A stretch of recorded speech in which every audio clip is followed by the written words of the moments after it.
Anh đọc vào trong mơ, thấy em ở trong đó, định chạm vào bờ môi rơi đến khi gần kề em biến mất. Baby can you kiss me, ở sâu trong tâm trí, bàn tay em sát bên anh có thể nắm được chặt lấy. Nếu đây là giấc mơ thì hãy để anh chìm thật sâu, anh có muốn thức dậy để như anh cho trẻ em, cùng bước qua những tháng năm đầy tôi đau.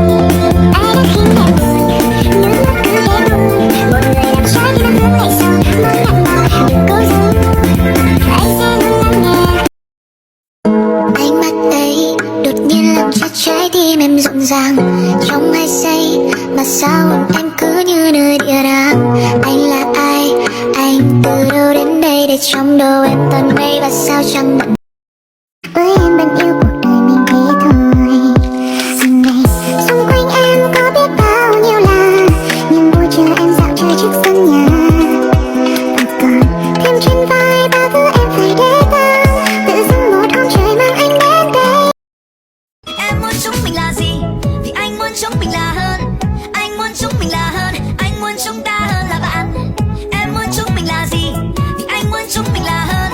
Anh muốn chúng mình là hơn. Đã đến lúc chúng ta hạ màn. Anh đã thực sự yêu em quá lâu, quá lâu. Anh đã thực sự yêu em quá lâu. Không...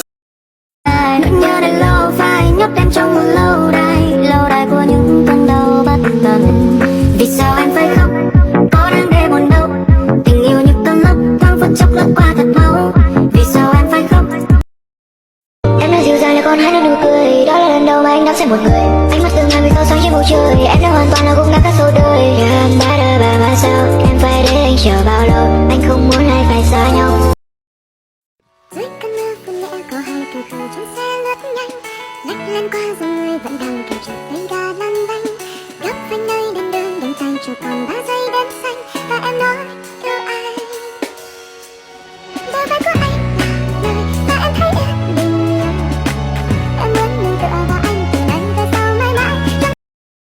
Em muốn chúng mình là gì? Vì anh muốn chúng mình là hơn. Anh muốn chúng mình là hơn. Anh muốn chúng ta hơn là bạn. Em muốn chúng mình là gì? Vì anh muốn chúng mình là hơn. Anh muốn chúng mình là hơn. Đã đến lúc chúng ta hạ màn. Anh đã thực sự yêu em quá lâu, quá lâu. Anh đã thực sự yêu em quá lâu. Không dối em. Dưới cơn mưa có lẽ có hai cơn khờ trong xe lướt nhanh, lách lên qua dòng người vẫn đang kêu chợt tay ga lăn bánh. Gấp với nơi đen đơn đành tay cho còn 3 giây đêm xanh, và em nói yêu anh. Đôi vai của anh là nơi mà em thấy em bình yên. Em muốn nương tựa vào anh từ nay về sau mãi mãi, trong tay khẽ ôm mình. Ta chia tay nhau khi tình này đang say đắm, mà em ra đi ngôi nhà này hoang vu lắm. Anh không cho em hết bao kỷ niệm êm ấm, mọi thứ nơi đây đều thuộc về em. Ngày xưa cho nhau tình yêu đó, em mong em là tất cả và muốn anh.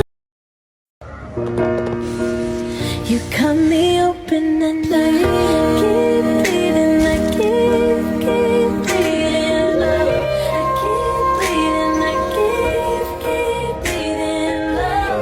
Keep bleeding, I keep bleeding love. You cut me open. Ngày tháng qua thời gian trôi mau, anh nghĩ là chắc không sao đâu. Baby anh rất nhớ em khi cuộc tìm mà nắm em tối đêm. Muốn em cùng ai cũng phải say goodbye, thiên thần là em không phải em. Anh đọc vào trong mơ, thấy em ở trong đó, định chạm vào bờ môi rơi đến khi gần kề em biến mất. Baby can you kiss me, ở sâu trong tâm trí, bàn tay em sát bên anh có thể nắm được chặt lấy.